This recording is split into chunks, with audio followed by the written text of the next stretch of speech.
दर्शक बंधु हॉलीवुडर जबरदस्त एक्टर रानी पंडा को तो आपण मैंने बेस भल भाव जानते वर्तमान समय सोशल मीडिया रे गोटे खबर खूब जोर भाइराल होबार लगी। रानी पंडा निर्बंध कर आगामी दिन मानक बह करने जाऊँगी।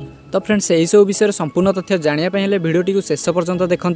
तो दर्शक बंधु यह पूर्व जब आपण आम चैनल को सब्सक्राइब करना सब्सक्राइब कर पाखर सहित बेल आइकन को बजाई दिंतु। तो दर्शक बंधु हॉलीवुडर जबरदस्त अभिनेत्री रानी पंडा को तो आपण मैंने बेस भल भाव जानते से हॉलीवुड रे बहुत सारा एल्बम एवं फिल्म आउ सीरियल रे अभिनय कर सारी आउ यह छड़ा ओडिशा रे यात्रा जगत रे भी तांकर बहुत सारा जबरदस्त डांस देखा पाइथिबे।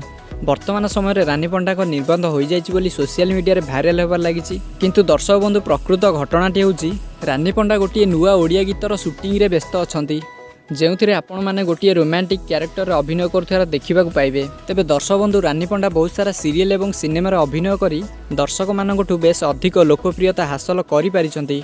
रानी पंडांकर आसुथिबा एल्बम सॉन्गर सोशल मीडिया रे किछि फोटो शेयर करथिले जहाँकि वर्तमान समय रे ताहा भाइराल होबार लागिछि। आउ तांको दर्शक माने भाबुछंती जे रानी पंडा निर्बंध करि नैछंती किंतु प्रकृत घटनाटी होछि से तांको रियल लाइफ रे निर्बंध करि नाहंती। तांकर विवाह बंधन पई यथेष्ट बयस होइथिले मध्य से एपर्यंत विवाह करि नाहंती। ताहले दर्शक बंधु आपण मानकु रानी पंडा केमिति लागंती ओ तांकर अभिनय आपनकु केमिति लागुछि हमकु कमेंट रे मतामत देई जणांतु। तेबे दर्शक बंधु आपनकु जदि रानी पंडा को वीडियोटी पसंद आसिता ताले वीडियोटी गोटे लाइक करंतु। आ आपण जदि हम चैनल को नुआ आसीचंती ताले चैनल को सब्सक्राइब करी पाखर सुदा बेल आइकन को बजाई दियंतु।